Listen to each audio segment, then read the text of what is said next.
पण निश्चित ही 10 मिनिटं तुम्हाला खरड छाटणी ते फळ छाटणीपर्यंतचं नियोजनासाठी निश्चित मदत करेल अशी आशा करतो. आणि मला पुन्हा एकदा नानांनी संघाच्या पदाधिकाऱ्यांनी मला पुन्हा इथं बोलण्याची संधी दिली. या संदर्भात मी त्यांचा धन्यवाद मानतो. माझ्या विषयाला सुरू करतो. मागच्या वर्षी आम्ही विषुवतीय भागातील सरासरी तापमान जो आहे तो 1.55 अंश सेल्सिअसने वाढलेल्या बातम्या ऐकलेल्या आहेत. यावर्षी देखील तो काही कमी होणार आहे असं बिलकुल नाही, तो जास्तच राहणार आहे. सध्याची चर्चा सुरू आहे एल निनोच्या संदर्भामध्ये आणि दुष्काळाच्या संदर्भामध्ये. एल निनो हे एक गुणोत्तर आहे जे पेरूच्या भागातलं विषुवतीय भागातील तापमान जास्त झालं आणि ऑस्ट्रेलियन भागातलं तापमान कमी जर झालं तर त्याला एल निनो आणि उलटं जर झालं तर त्याला ला निनो असं संबोधलं जातं. पण मुळातच विषुवतीय भागामध्ये तापमान अधिक असल्या कारणाने आपल्या मोसमी हंगामाच्या कालावधीमध्ये पावसाचं प्रमाण कमी राहील असं बिलकुल नाही आहे. दुष्काळाची तयारी, धरणामध्ये पाण्याचा साठा असं बरंचसं काही ऐकायला मिळतं. पण सत्य परिस्थितीमध्ये दुष्काळजन्य परिस्थिती तर बिलकुल नसेल. पाऊस मागच्या वर्षी इतका जास्त नसेल, कारण मागच्या वर्षी परिस्थिती खूप वेगळी होती. या वर्षाची परिस्थिती खूप वेगळी.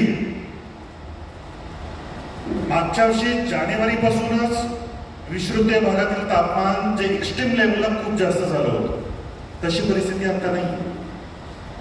आत्ता हा तापमान वाढतोय, म्हणजे दरवर्षीसारखा वाढतोय.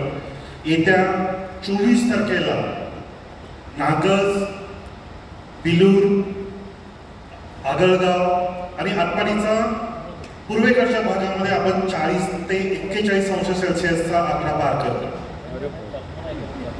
38 अंश सेल्सिअसचा आकडा वाळवा सेक्शनही पार करतो. आणि हा टेम्परेचरची जी ग्रोथ आहे ती कन्सिस्टंट राहणार आहे जवळपास मे महिन्याच्या 3ऱ्या आठवड्यापर्यंत. एक्स्ट्रीम टेम्परेचर असणार.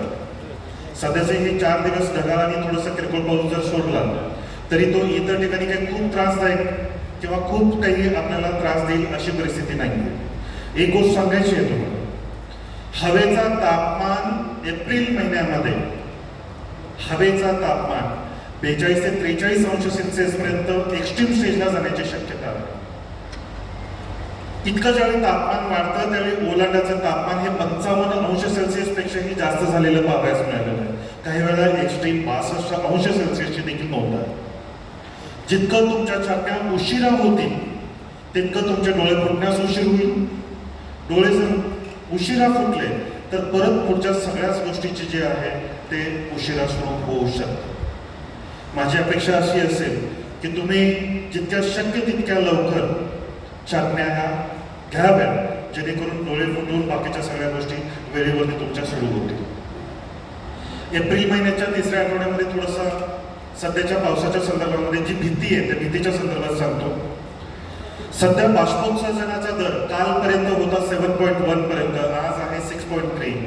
कदाचित तो कोणत्याही परिस्थितीमध्ये 6 mm खालती येणार नाहीये इव्हॅपोट्रान्सपिरेशनचा रेट. भलेही सांगली जिल्ह्यामध्ये जेवढा द्राक्ष रिजन आहे फक्त बिलूर आणि आटपाडीचा काही सेक्शन जर सोडला तर कुठेही इतका जास्त नुकसानकारक पाऊस नाही. 1% देखील तुमचं क्रॅकिंग होऊ शकत नाहीये, कारण खालती जितकं पाणी पडतं त्याच्याही पेक्षा जास्त पानांच्याकडून बाहेर फेकण्याची क्रिया ही सुरू आहे. त्यामुळे क्रॅकिंगची समस्या आत्ताही नाहीये, पुढेही नाहीये. जे बेदानाचे आहेत त्यांना थोडीफार काळजी घ्यावी लागेल. एप्रिलमध्ये देखील इतकं जास्त काही अडचण नाहीये. मे देखील एक्स्ट्रीम आहे. मेच्या 3ऱ्या आठवड्यात आणि पहिल्या आठवड्याच्या शेवटी देखील थोडंफार किरकोळ वातावरण खराब होण्याचे चान्सेस आहेत. याच्यानंतर जूनच्या 2ऱ्या आठवड्यामध्ये रेग्युलर जसा मान्सून येतो तसा मान्सून येईल. थोडंसं सुरुवातीला वीक आणि 15 जूनच्या नंतर थोडीशी स्ट्रेंथ त्याची वाढण्याची शक्यता आहे. जुलैचा मध्यावधी थोडासा तो वीक असेल. ऑगस्ट आणि सप्टेंबर महिन्यात पुन्हा पावसाचा जोर आहे तसाच राहू शकतो. मागच्या वर्षीच्या इतका जोरदार पाऊस जरी नसेल तरी या वर्षी मागच्या 10 वर्षाच्या सरासरीच्या तुलनेमध्ये पावसाचं प्रमाण हे जास्तच राहण्याचे चान्सेस आहेत. जितकं जास्त उशिरा छाटण्या होतील तितकं अडचण्या जास्त राहण्याचे चान्सेस आहेत. तुम्ही तुमच्या मागच्या लोडच्या नुसार, अपेक्षेच्या नुसार, किंवा जर लोड कमी असेल जितक्या लवकर होईल तितक्या लवकर छापणी घेऊ शकता. हा जर वातावरणाचा अंदाज जर पाहिला तर काय काय अडचणी येऊ शकते याच्या संदर्भातला एक आढावा सांगतो. यावर्षी किडींचा जो प्रादुर्भाव आहे तो सुरुवातीच्या काळामध्ये थोडाफार राहील, पण गुडघ्याचं प्रमाण हा जास्त राहू शकतो. याही वर्षी टेम्परेचर जास्त आहे, त्याचं लाईफ सायकल जे आहे ते लवकर कव्हर होईल. डावणी जसं मागच्या वर्षी खरड छापणीला जितकी त्रास दिली तितकी या वर्षी अजिबात देणार नाही आहे. जवळपास मागच्या वर्षीच्या तुलनेमध्ये फक्त 10% चान्सेस राहतील डावणीचे. करपाचे देखील किरकोळ जिथं हलकी जमीन आहे अशाच ठिकाणी थोड्याफार प्रमाणामध्ये दिसू शकेल. इतर जे रोगाचा जो प्रादुर्भाव आहे तो कदाचित ऑगस्टच्या दुसऱ्या आठवड्याच्या नंतर थोड्याफार प्रमाणामध्ये दिसण्याचे चान्सेस आहेत. यावर्षी काळजी घेण्यासारखं फक्त काही गोष्टींच्या मधलं एक आहे, तुमची छापण्याची वेळ थोडीशी लवकर आली पाहिजे. सध्या जे काही पावसाचं जे काही सोशल मीडियावरती आहे गारपीट वगैरे ते काहीही नाही आहे आपल्या भागामध्ये.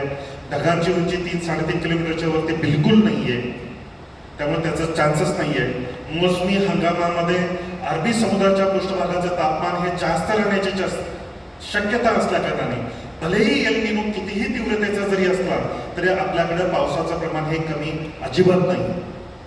त्यामुळं काहीही विचार करायची किंवा वातावरणाचं इतकं ताण घेण्याची आवश्यकता आहे असं मला बिलकुल नाही वाटत. तुम्ही आहे त्या पद्धतीनं रेग्युलरप्रमाणे प्रॅक्टिस आहे तसं करा.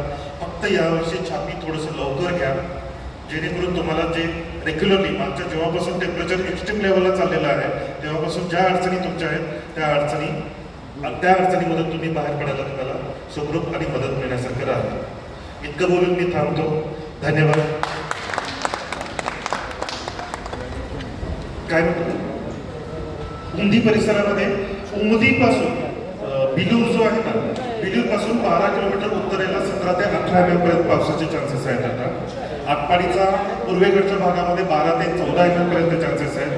लातूर, तासगाव, लातूर आणि धाराशिव इकडे जास्त आहे, साधारण 35 ते 40 mm पर्यंत. तासगाव, मिरज, वाळवा, त्याच्यानंतर विटा या सगळ्या भागामध्ये 2 mm पेक्षाही जास्त चान्सेस नाही आहेत. एखाद वेळेस कॉन्सन्ट्रेटेड जर झाला तर तो राजापूरचा उत्तर भागामध्ये तो थोडाफार असू शकतो, पण एकही मनी 20 mm जरी पाऊस झाला तरी तडकणार नाही याची मी तुम्हाला खात्री देतो. जरा 2 मिनिटं थांबा, काळजीच नको. पंढरपूर आणि कासेगाव पट्ट्यामध्ये साधारणतः 3 ते 6 mm पर्यंत चान्सेस आहेत. 19 तारखेला संध्याकाळी खास करून आणि 20 तारखेला थोडीशी टिपटिप राहील. 17 तारखेला थोडंसं इकडचं सेक्शन आहे, पण विचार करण्यासारखं किंवा गारपिटीसारखं कुठल्याही भागामध्ये चान्सेस नाही आहेत द्राक्ष विभागात. त्यामुळं बिंदास्त राहतो. हां, डॉक्टर शिवानंद